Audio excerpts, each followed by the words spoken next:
Welcome to Death and Aliens, an in-depth look at horror and sci-fi TV from two friends who vaguely know what they're doing. I'm MK. And I'm Courtney.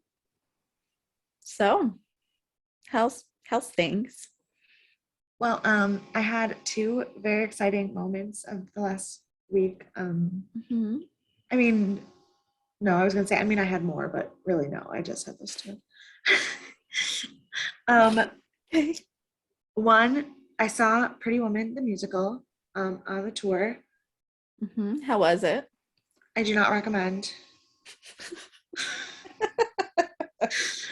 Very quickly. That was very quickly. Thank you. No, here's the thing. It's Pretty Woman, the movie. Right. Bryan Adams music. And it's not really much more deep or interesting than that. Yeah, that's fair. But it was the first time in my 29 years of existence that I got to see Adam Pascal on stage. Now, the weird thing is I've met Adam Pascal before. Right. But I've never actually seen him perform. So much. That man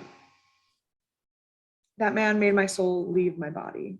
I think that might be why I'm in such a bad mood the last few days, because I don't know if it ever returned. Right. You're recovering still. Like, it might have been like that moment last week when Roxy ripped the guy's soul out of his body, only if she forgot to put it back, and I just was a body and a soul. Yes. Separated on Earth. Right. But then also, my Spotify Wrapped came out. Oh, same. And in a fact that will be surprising to absolutely no one who has ever met me, I am in the top 2% of listeners worldwide for Tokyo Hotel. Excellent. Which I shared to my Insta story, and they shared it to theirs and liked my story and sent me a message and said thank you. And they followed me on Twitter last week, but then I was sitting in my car doing a scratch off ticket, and my phone vibrated, and I looked down and it just said Instagram DM from Tokyo Hotel, and I go, oh my God, I'm gonna win on this lottery ticket. And then I did. Oh my gosh, how much did you win? Only $2, but still. That's a good sign. I love it. Oh. Yeah. So it was like so exciting. And then I got to take a nap and get a massage. Oh, the best day. Tokyo Hotel DM'd me. I won $2 on a lottery ticket. I got to take a nap and I got a massage. Oh, I'm jealous of that day. That sounds excellent. My Spotify Wrapped is a mess because I pretty much use Spotify Music just for work. I use my Apple Music for like listening to music. And then I use Spotify for my podcasts. So like my top artists are Ralph McTell, who is one of our artists, Drake, because I listened to Spotify New Music one time, All Time Low, which makes sense. That one makes sense.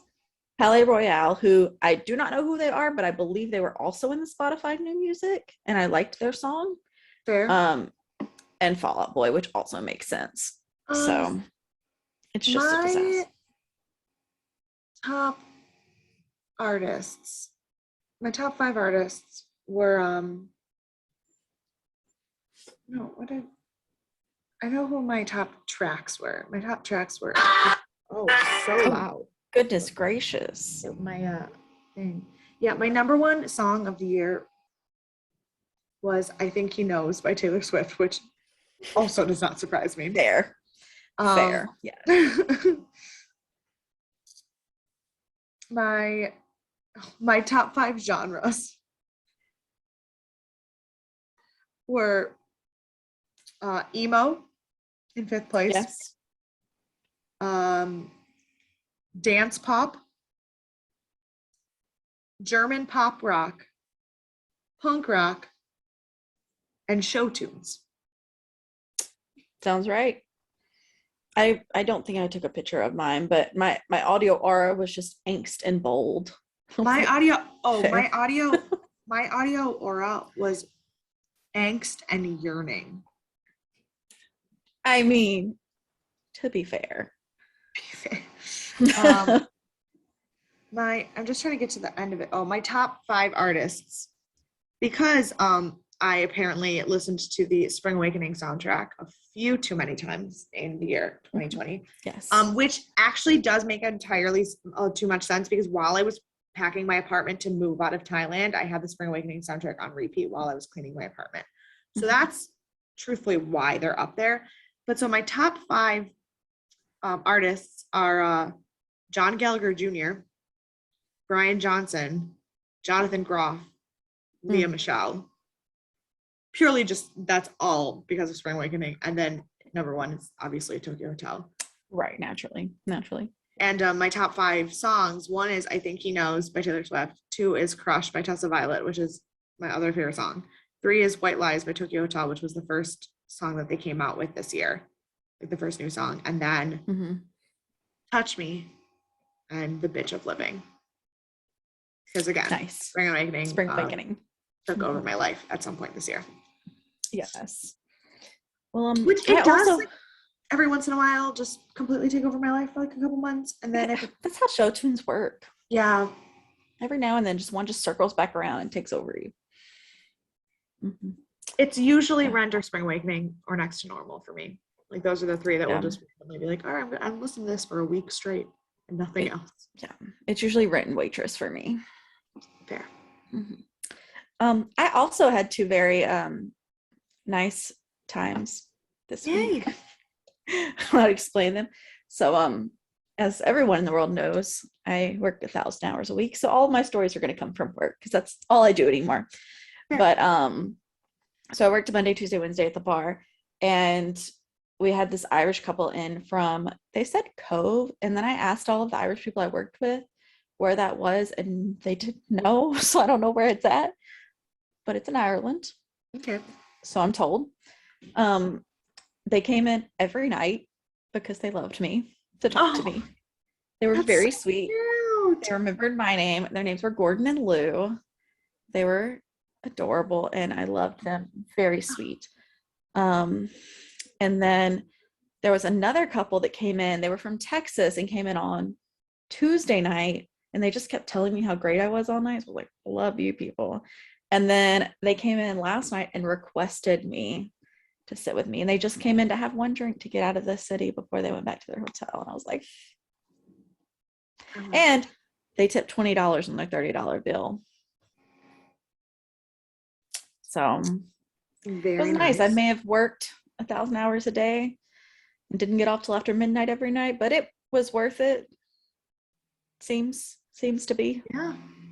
Nice. So that's why I took a nap today. Which is fair. I mean, I took a nap yesterday, so like. Yeah. Love a good nap. Me too. Well. So what did we watch? A show that I don't have a segue for.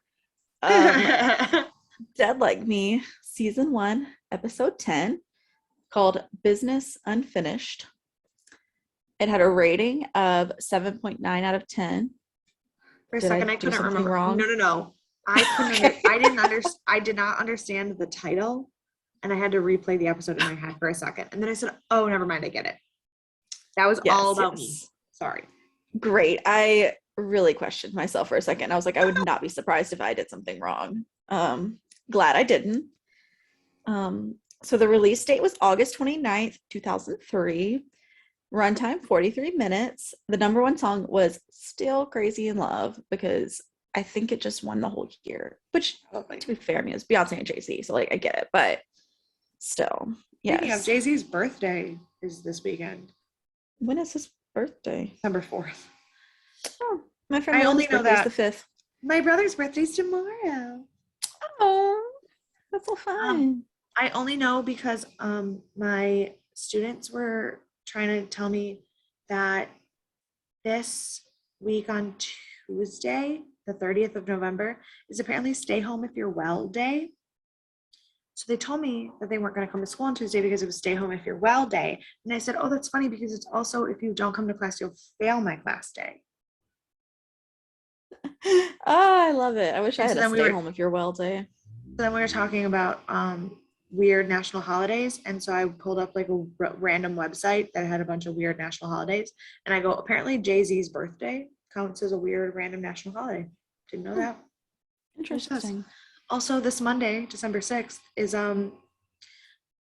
computer bifocal need awareness day or something. Like if you need a bifocals to look at your monitor screen, that day's for you.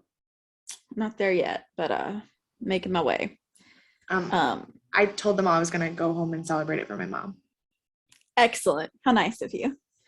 Nice of you. The 8th graders are also obsessed with my mom.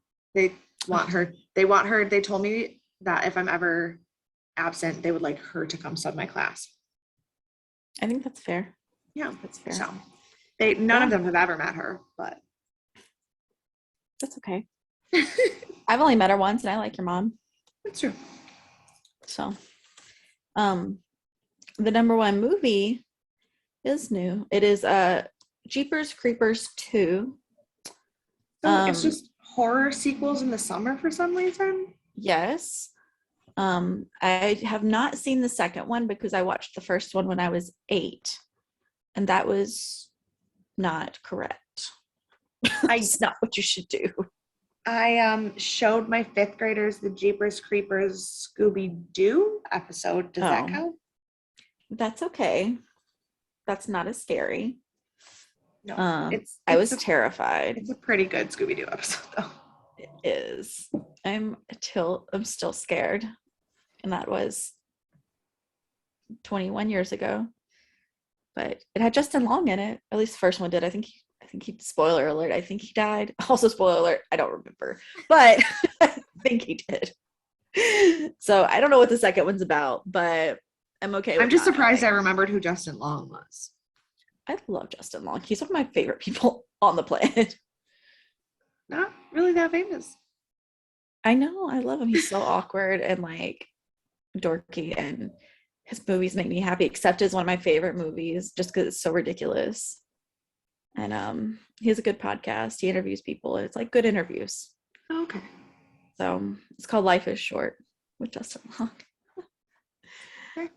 I love it. Anyways, I love him. So enough about that. Our director is David Straighten, who has done a lot of things. Does that name sound familiar to you?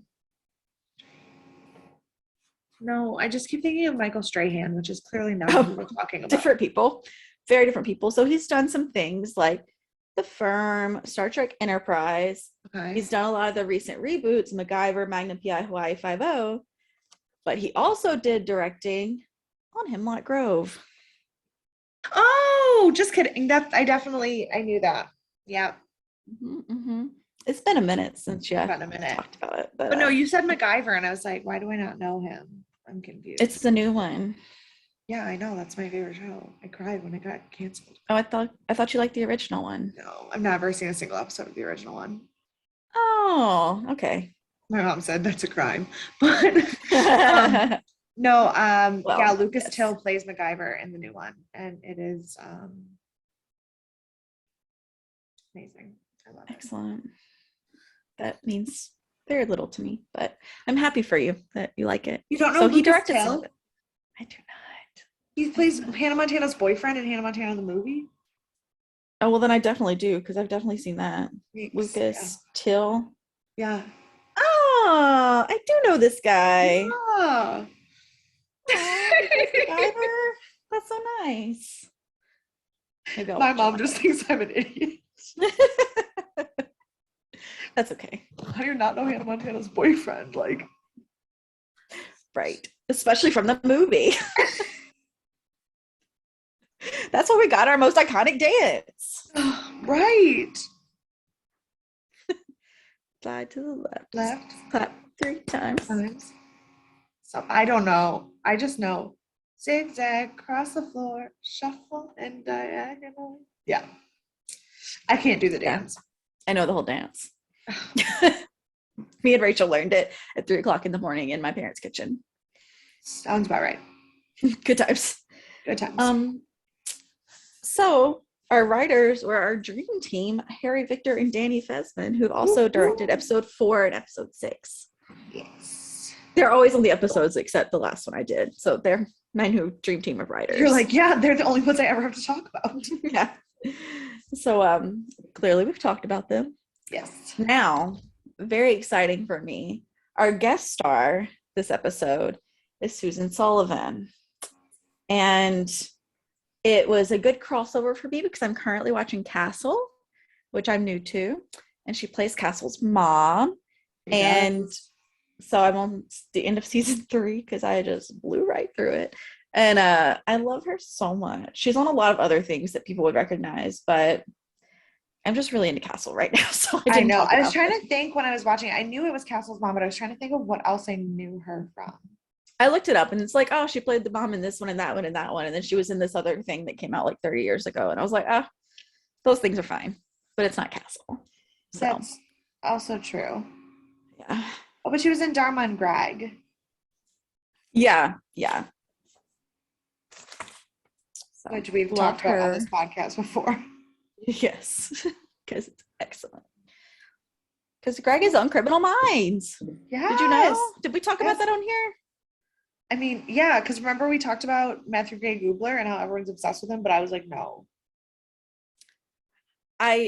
Yes. Watch is where it's now at. that I've watched it, I follow. Yes. Because we started watching it with Rachel and I said, is that Greg? And she said, what? So I said, Greg. Who is Greg? It was Greg. It was Greg.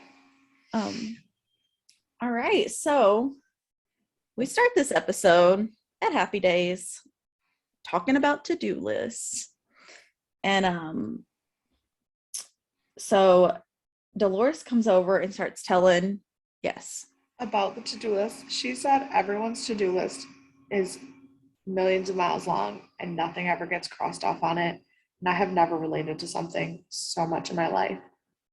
My planner was open on my desk the other day and my best friend walked into my classroom and she looked at it and she goes, that is a lot of things and none of them are crossed off. And I was like, oh, see, I'm the opposite. I make lists and I cross them off. That's the only way I get anything done. Oh no, the only way I get things done is if I make lists, but my list will never be lists I can accomplish. Oh yeah, no, that's fair. Yeah, that is correct. You just keep adding to that list. And then by the end of the day, it's like, I got so many things done, but now I have 10 more things I've added that look like I've done nothing. Mm-hmm. Correct. Yes. Feel that. And so Dolores has given her new task and it's to collate these, I don't even know, documents, things, papers. All I could think of is I've never had to collate something by hand in my life. No, because we've had printers that do that. I know.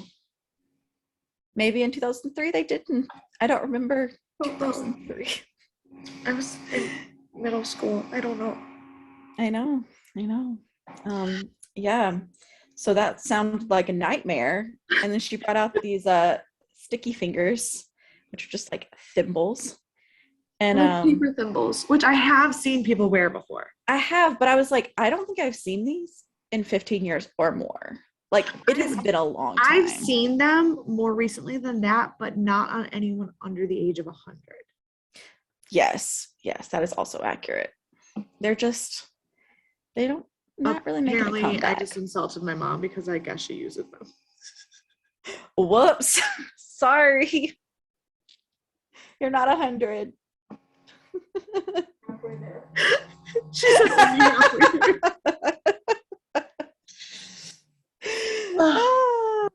well, I do not use them. And then she starts telling her that now that she has worked over 25 hours, she qualifies for healthcare. And all of these things start coming out of her paycheck. And it comes down to this tiny little piece of paper. I was like, this is how I feel working in the city. This is how I feel every day of my life. I get my paycheck from the bar and it's like a third of it is gone for tax. Like I'll lose like $400 or $500 for taxes every week. And I'm like, how? I don't get health or anything out. This is just taxes.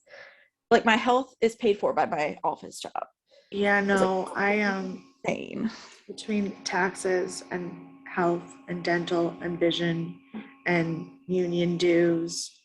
And I just see, I don't have any of that on my paycheck, and I still lose $400 or $500 a week in taxes. Because well, I don't have as many taxes as you do, because New York City taxes are insane, but the rest of New York State's not much better. Right. Well, we have in the city, we have federal, state, and city taxes. Yeah, so that's I just the have thing. the federal. You get the state one, right? Yeah, which the New York State taxes is not great either. Right. But you got to pay all that plus city taxes. Yeah, it's excellent. And I think I like pass a threshold now that I like work in like restaurants. Oh, I don't know. Not a good threshold. It's not like I'm not a millionaire, but no, isn't tax bracket jumping the most fun? Yeah, I'm not even sure how I've tax bracketed. I don't even think that's possible. It's just I do not have enough money for that, for them to tell me that. That's how I feel. So back to our show, something that's a little less angering today. So now we go over to the diner, and Roxy just shows up with all these balloons. I was like, what is happening? See, I remember this episode. This is one of the few episodes that I really remember. So I knew exactly what the balloons were for, and I just started laughing. I was like, who is this person? And then I was like, this is why I got Roxy in my quiz, because she makes no sense and has outbursts and then just brings everyone balloons. And I was like, okay, that is something I would do. So yes. But my favorite was she was being really happy, and everyone was like, what's wrong with you? She's like, nothing's wrong with me.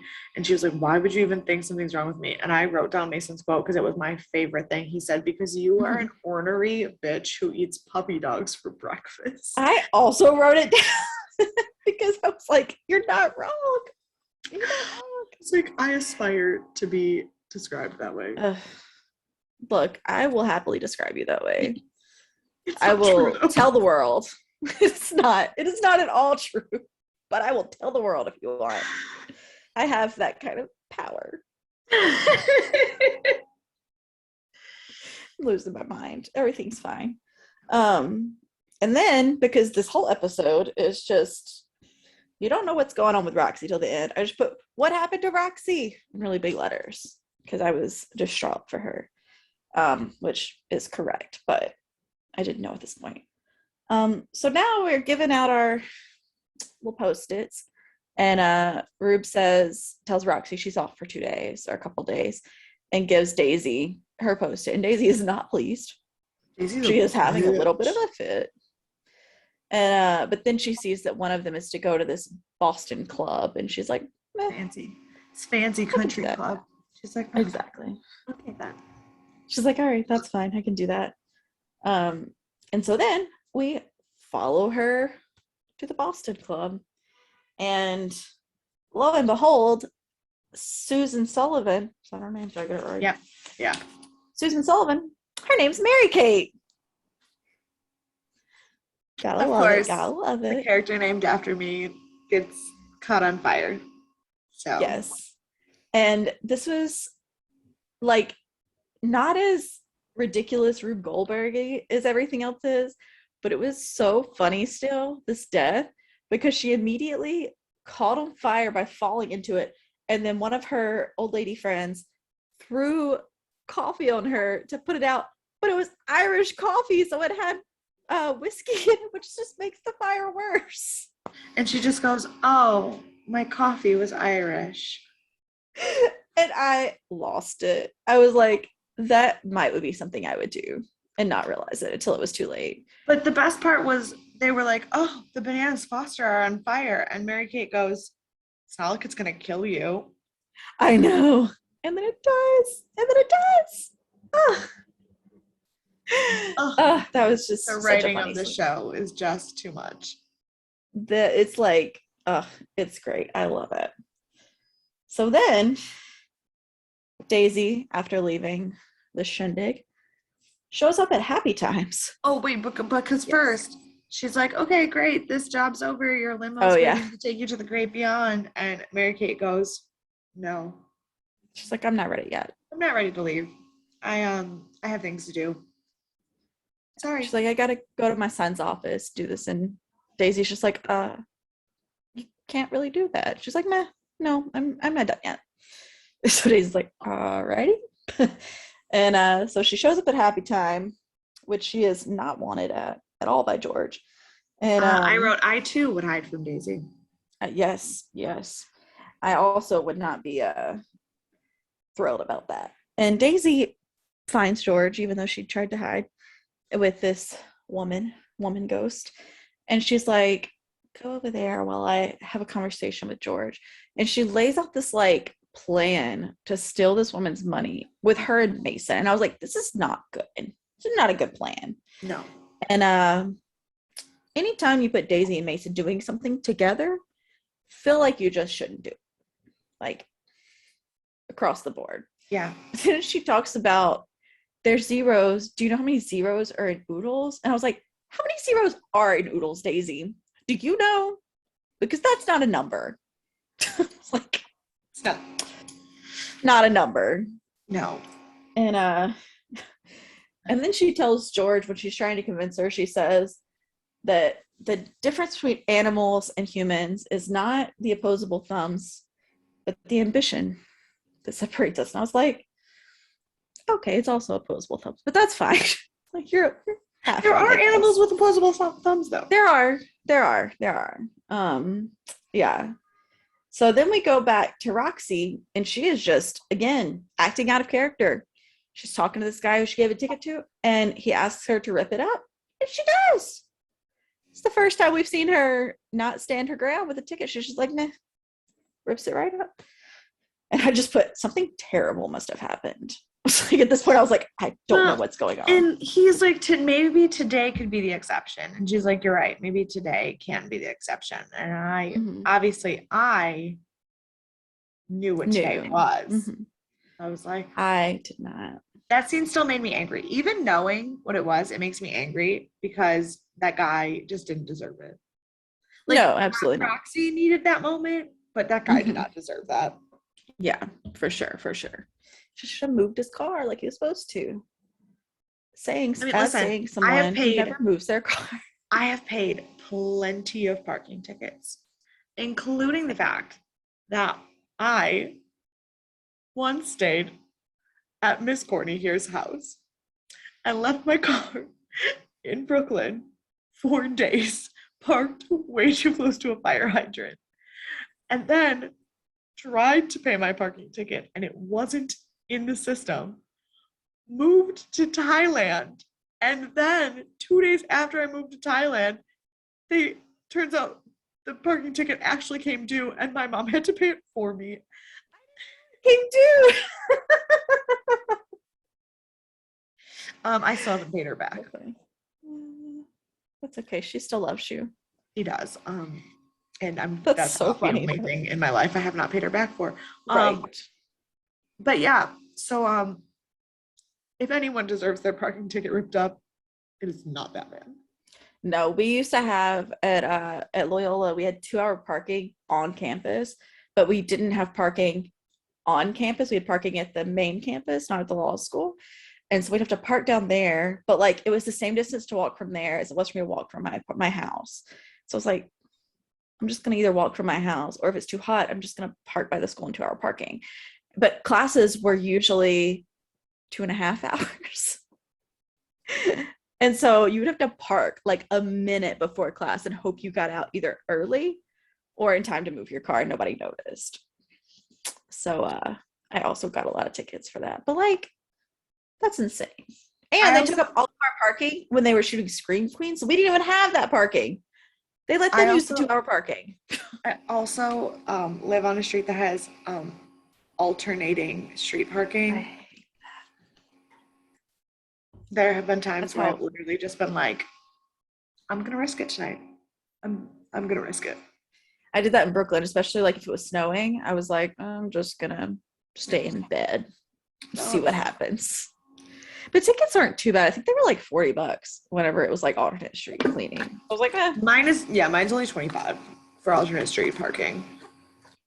But I mean, I went through my checkbook and looked at all the receipts of checks that I've written.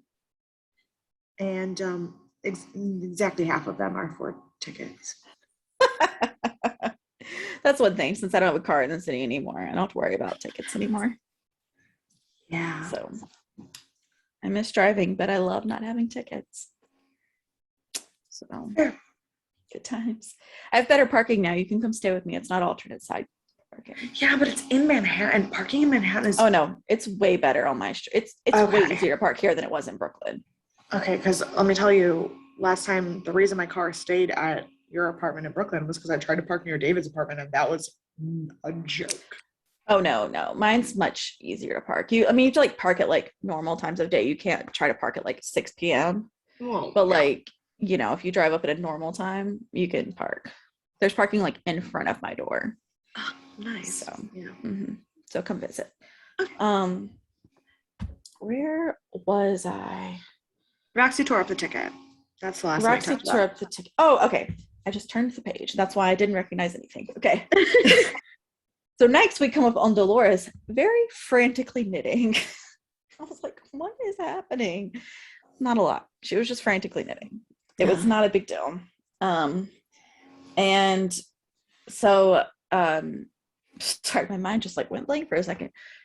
George decides now that she's going to go in with Daisy and Mason on this deal to get the money from Mary Kate and her son. Yes. And I was like, she's starting to make bad decisions. This is not good for her.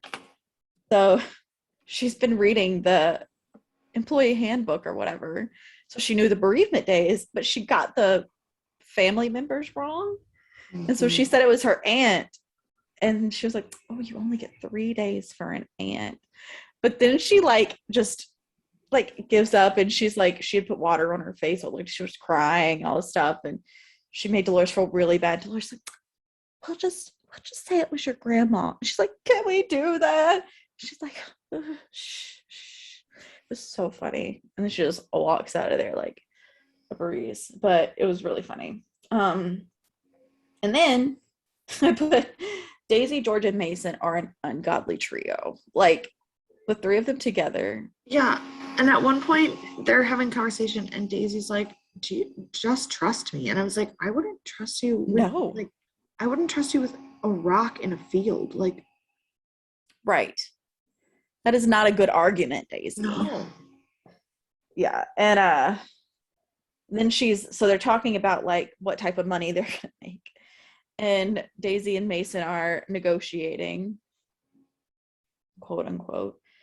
And he agrees that if she flashes him for 5 seconds and gives him 15%, he'll move out of his house immediately so that Mary Kate can stay there. Yeah, he's like, how much money? And she was like, well, what do you want? He said 50% of the take and 100% of your clothes off. Yeah. She was like, no. She said down to 5 seconds. She said 10% in a handshake. Yeah. And then I don't remember what his counter offer was, and then her offer was 15% and 5 seconds. And I was like, oh, my mom said his counter offer involved a grope. That's correct. Yeah. Yes. And then correct. she was like 15 and 5 seconds of looking. And then he goes, that was so worth it. I was like, he's a terrible negotiator. You came down from 50% to 15% in 5 seconds. Like, that's a terrible negotiation. Listen, he should have at least gotten a Polaroid. Right? Yeah, absolutely. Anyways, especially because she just like flashes random people on the street when she needs their car. It's not like that's not like giving up anything. Prude. Right. Who hasn't seen him at this point? Exactly. And so then she decides to take part of their plan is to take George to the funeral to pretend to be a second cousin of the son, Mary Kate's son. Yeah. And she's did a little better than I expected her to, but I was like, she's gonna mess this up terribly. And I was like, why can't Daisy just do it? And then I realized that the women who were at brunch were there. I was like, oh, they already know her. They know her entire life story. So she convinces, what's his name? I forgot his name. Matthew, that she spoke with his mother through a seance essentially the night before.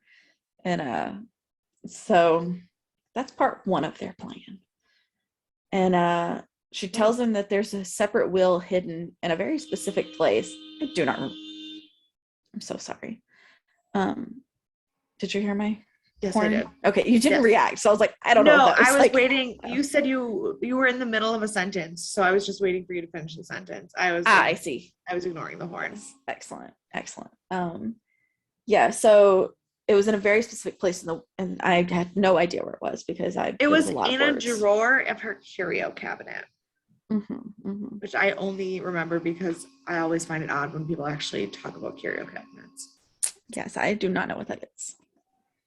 It's like a cabinet where you have like china and stuff.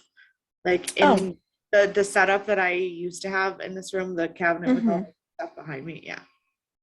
Gotcha. Yeah, so she's telling him this, and then we jump over to Daisy doing a seance. And I just put poor Matthew because I honestly just wrote what the actual shit.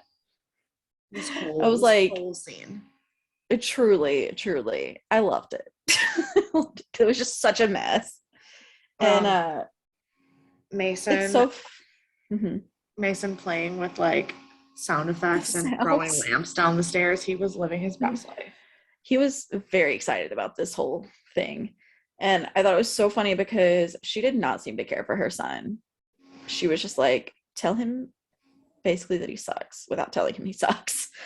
And Daisy's like, she loves you. Worse. She was like calling him a milk toast and a giant baby. And like, I just was like, oh God. And Daisy, she loves you very much. She was like, that's not what she said, Daisy. That's not the one. So they're having this, and we go to Rube and Roxy, who are having a heart-to-heart at Rube's because she said that she was still going to make the bundt cake. And I just put in really big letters, I was like, what is she grieving? Why is she making him a bundt cake? I had lots of questions still. He said something about, he said something to her about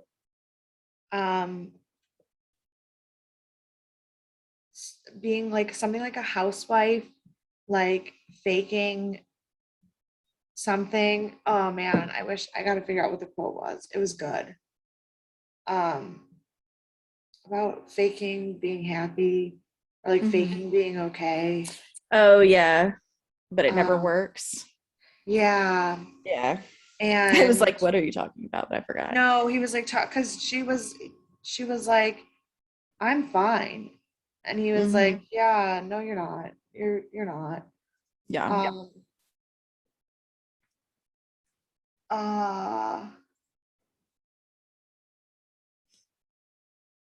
No. I wonder if that was at the next scene though. This was at the diner that he said it. Right. Yeah, but she said, but he said that she was like basically like faking it, and because my note, the reason that quote was important because my note was like, really, because I'm faking it every day. Aren't we all? Killing it. Yeah, so then we go back to the seance, which truly is probably my favorite part of this episode. I just loved it so much. It was so stupid.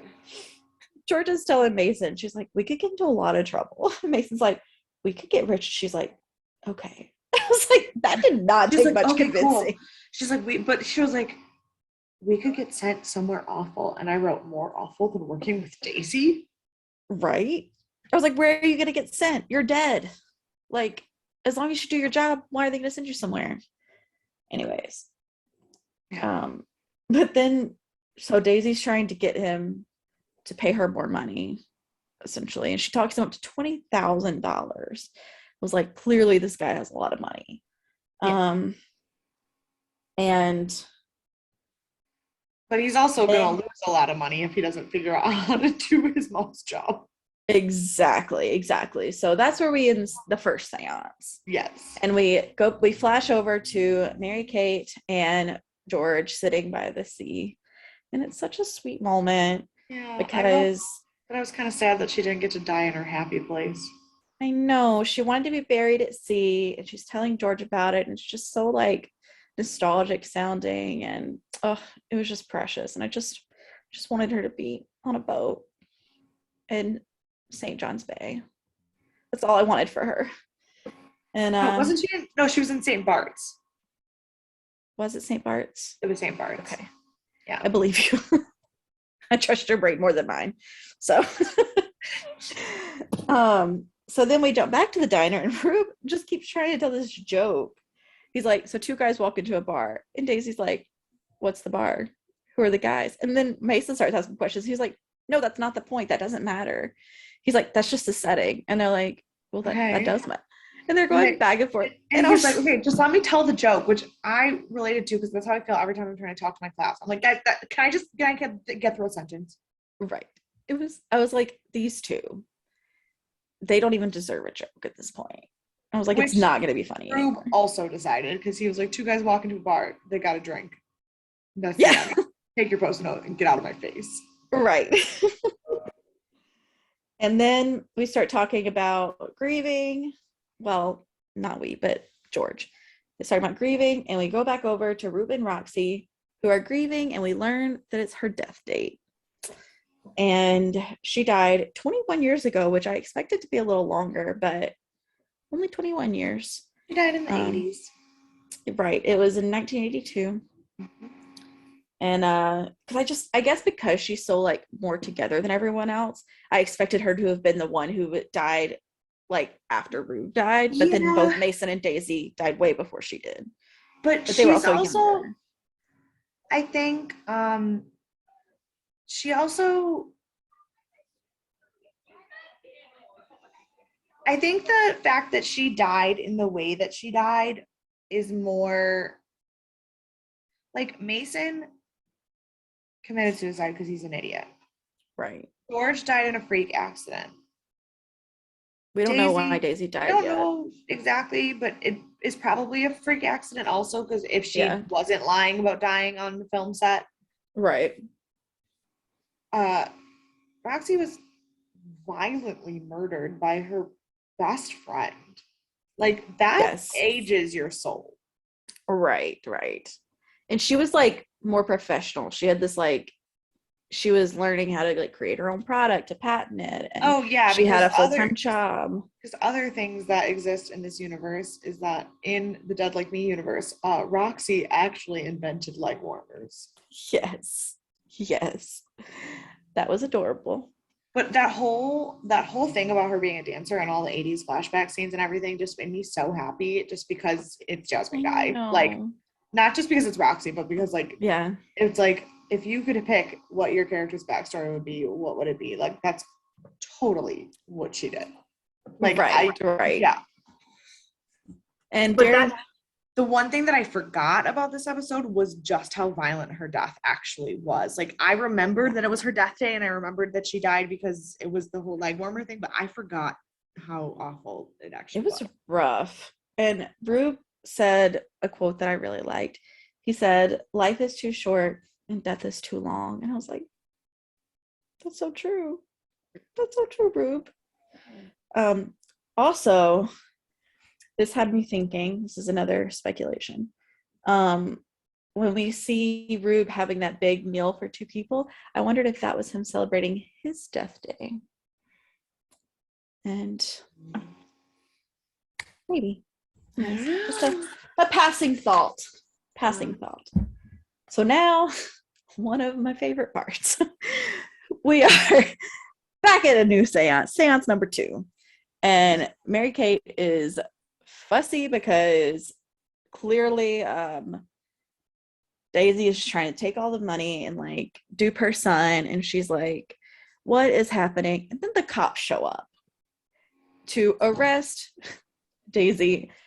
And Mason jumps out the window And it turns out there's a door next to the window that George just walks George out. just opens the door and walks out. Right. So I was like, man, I Mason, wish they would just arrest Daisy for good and then she could get off the show. Truly. And once he realizes it's fake, Matthew, he goes off on Daisy and he is like telling her how it is. And he's like, you'll never do this. And finally, his mother's proud of him. And before Daisy can be arrested, she says, tell him that I love him and that I'm sorry about hockey. He was a beautiful skater. I was like, And so she tells him, and he's like, what did you say? And he starts to believe that. it. And he like finally was like, oh God, she wasn't lying. I mean, she was lying, but she wasn't lying. Right. She wasn't like lying. She was just kind of lying. And so then I just put, what the heck? Because next thing we see Rube, he set up this whole scheme because he knew everything and he wanted to get back at them and not let them get the money. He shoots the cop. Oh yeah. And it's like, what the heck? And then like Matthew like runs away because he's afraid he's gonna get shot. And then the cop just like pops the bullet out of his stomach. And you're like, oh, they're Reapers too. I get it. Right. And I was like, Rube always knows. He always knows everything. But the one thing I will say about the cop Reapers is that they were like, Rube was like, yeah, like, thanks so much. I love it when a fellow Reaper can help me out with something, blah, blah, blah. Like, thank you guys so much. And the guy was like, yeah, well, you know, the plague division, we don't get a lot of work. Like, I'd really kill for some locusts right about now. And I go, this joke did not age well. Oh, no, I thought the same thing. I was like, if you could see us now. I was like, because even last year, like in 2020, when all this COVID stuff was like happening, there was also like randomly a plague of locusts in Africa. And I was just like, yeah, wow, this is the end times. Yep. It was a close call. Plague division is working overtime. Right. Yes. This is also where we found out why Daisy was transferred from New York, because she did the same thing there. She's a moron. She's a bitch. And a bad person. And then the reasoning, though, I did have a little bit of an issue because he's like going like super hard on her about like, you can't steal money. There's a morality thing, all this. And I'm like, Mason steals every time someone dies. Yes, but why is it a problem now? Mason does like petty theft and he steals money out of the wallets of dead people, like cash. And like Mason, even in the first episode, he tells like George, don't touch cards, don't touch plastic, it's just cash. Right. And like they obviously all take apartments and things, like places to be, like things that they need. But the problem with what Daisy's doing is that she's robbing live people. She's using the dead to get money from living people and to mess with live people, like people's actual functioning lives. And that's different than petty cash out of a dead person's wallet. Okay, but Mason took Florence's house and all her money when she died, and it didn't go to her kids. She wouldn't have left it to her kids anyway. She hated her family. It's not the same as like actually actively like doing like a pyramid scheme to a person. Yes. Fair. That makes sense. Fair. Yeah. And I mean, not to say that more like that Mason is a bastion of morality by any no. But it is like he is towing the gray very carefully. Fair. So then Rube, she says, where's the key? And he puts it on top of this like door. What are those called? Curio cabinet. Was it on top of the curio cabinet? Yes. Doing great. I'm okay. And so he puts it up there and she's like, how am I supposed to get that? He's like, you'll figure it out. So I'm guessing she's going to move into this house now. Which like, look, George needs it because she's deserves it more, but also like, it'll be nice. It would be nice to get Daisy away from George, but also like Mason created a relationship with that old lady. He deserves his house. True. Yes. Florence, the racist old lady, probably would have hated Daisy. Oh, absolutely would have hated Daisy. So if Daisy wasn't dead, she would have killed her. Oh, For sure. Oh, should have poisoned her. No doubt. No doubt. do us all a favor. If only you could poison the dead. Oh, right. And then we go back to happy times. And Dolores, in all of her knitting, she made George a pencil sharpener cozy. And I put just what everyone needs. Something to keep your pencil sharpener warm. Just God bless her. I don't know. I don't have words. I know. In the very last scene, we just see there's two final scenes. Because so there's the one you're talking about right now, where Roxy hears some music and she just starts dancing. And we see that she's finally, it's like the first moment where Roxy's kind of okay with being dead. Yeah. Which I think explains a lot about how Roxy has acted in the last 9 episodes of like, she's never been okay with being dead. Yes, fair. So I'm excited to see what comes in the future for our new, less grumpy Roxy. Me too. I love her. But no, there is one last scene after that where during George's monologue, you see George out on a boat sailing. Oh, yeah. And I just wrote, you've never been sailing before and you're out on a boat by yourself. Like, I know you're already dead, but what the fuck? But how sweet. No, the sentiment was sweet. The logistics pissed me off. I mean, if she wasn't undead, like, yes. She was perfectly sailing that boat. There's no way in shit. Yes. I see what you're saying. I thought you meant safety-wise. I was like, safety-wise also, but like, yeah, no, she does not have the skills to sail. You did not. No.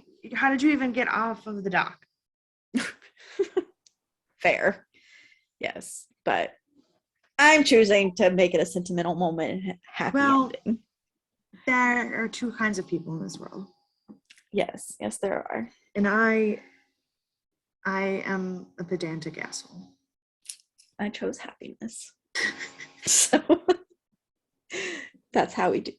And we had none of George's family in this entire episode. Which, I mean, is fine. The last episode was family-centered. It is, but we didn't, like, see Reggie and George last episode. We just saw Clancy a lot. I mean, we saw Reggie and George, like, in brief bursts with the dog. That was the first episode we learned anything about Clancy. I know. I just miss Reggie. I miss Joy and her wine. I know. Ugh, the best.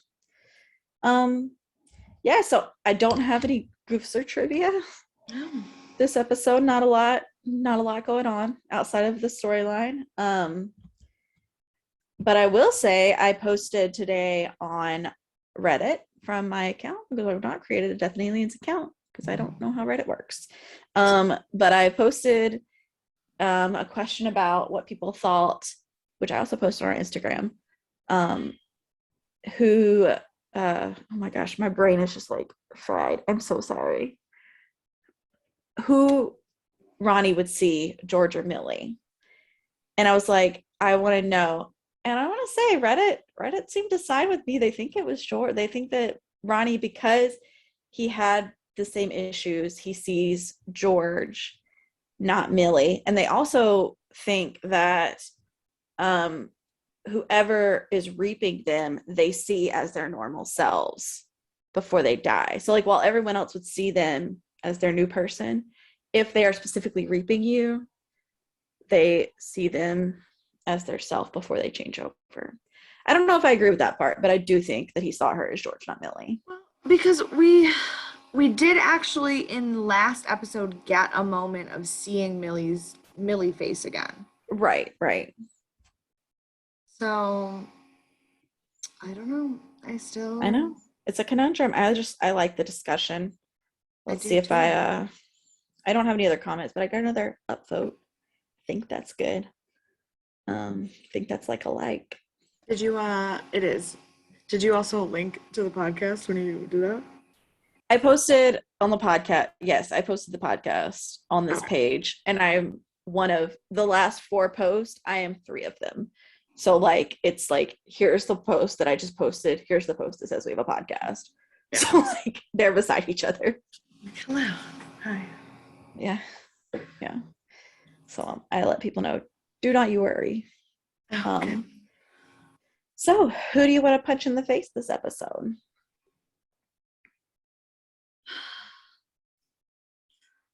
I'm torn because there was quite a few really good candidates in this episode.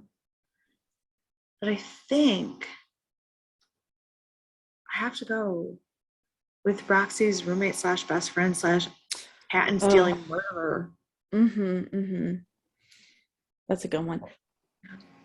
Yeah, I picked Daisy because she was just a jerk. Yeah, I picked Daisy last week. Yeah. So not a fan, obviously. And who is your MVP? Roxy. Yeah. I have a 3-way split. Of course. Because I can't help myself. Roxy, obviously. Mary Kate, because she's Susan Sullivan. I love her so much. She was a bitch. But I love her so much.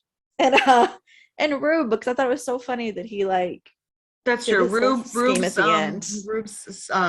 escapade with the fake, escapade, being so nice to Roxy with her death date and everything. Yeah. I just, God bless him. Just love him so much. So I'll give you the Rube one. The Mary Kate one, she was on my short list for getting punched in the face because she called her own child milk toast. Okay, but maybe he was no, but that's your kid. It's like she told the whole world. She just told Daisy. She's dead now. It's not like they're gonna tell the rest of the world. Did it really seem like she wouldn't have told the whole world? No. She also was racist. She asked why he would sleep with the housekeeper if she can't speak English. Oh, that's true. That's true. I did forget about that part. She is a little racist. You're right. Just her person as a human, not as yes. The actress gets your MVP. The character should not. Yes, correct. That is there's a lot of people that I like as actors and actresses who play terrible characters. Oh, for sure. But then there's also a lot of characters that I love that the real person is not great. Also very true. Yeah, so we only have a couple weeks left of season 1. We do. I don't remember how many episodes in season 1. Do we have any predictions for what's coming up? I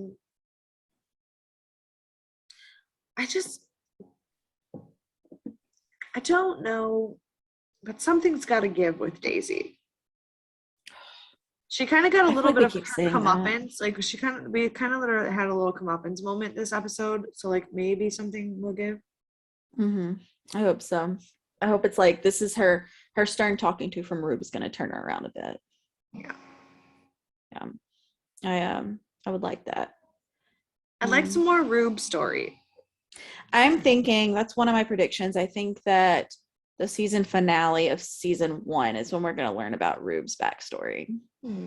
That's my prediction because that's a good big thing, and we don't really have anyone else left to learn about. I mean, Daisy, but she's not going to be the season 1 finale unless it was her death. That'd be great. Her rebirth death. Get rid of her.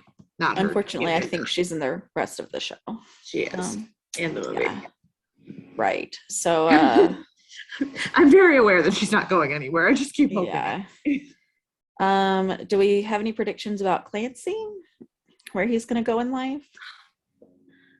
I know this is horrible to wish this on anyone, but I just want Clancy and Joy to get a divorce because they both deserve better. Oh, no, I absolutely agree. Absolutely. He clearly wants to be out of that relationship.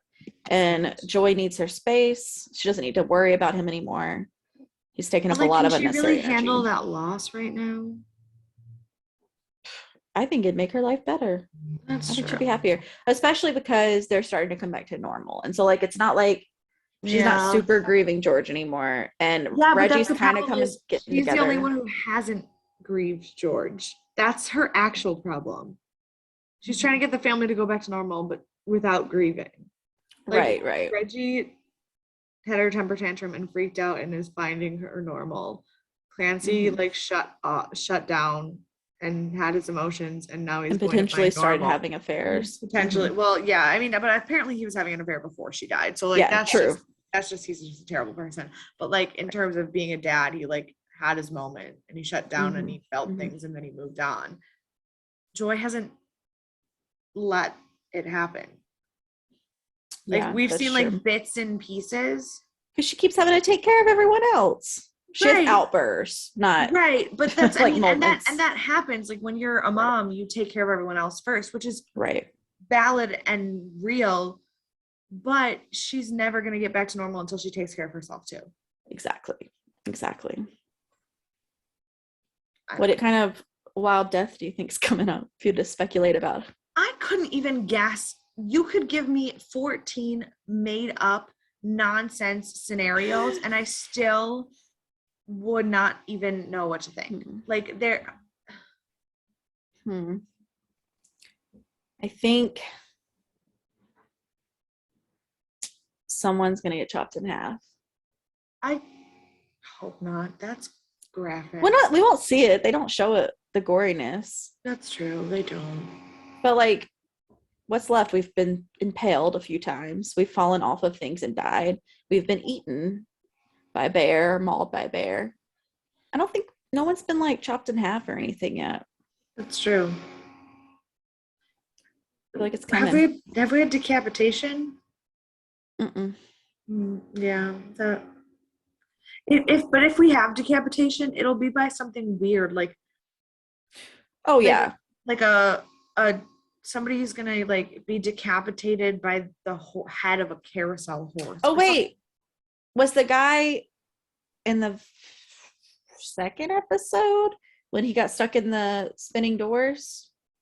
I don't know if he was decapitated or if he just had his head smashed. I think that was just his head being clamped. I don't know. It was, yeah. I feel like no gore. No, I think my prediction for weird death would be if someone were to die at the hands of a blow up lollipop that sits next to Santa at Christmas time. We are coming up on Christmas time. Well, we still have like a month before Christmas time. Well, we are. The show is not. In the they show, have a month. Oh wait, they're in August. They're in August. I thought they were in October for some reason. No.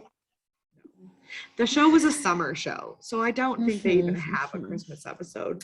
But like, gotcha. Still predicting like mall decoration murder. I like it. I'm here for it. We haven't spent a lot of time at malls.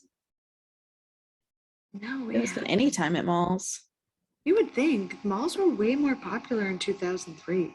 They were, and they're young people. Like Daisy's really into her fashion, and yeah, but Daisy wouldn't go to a mall.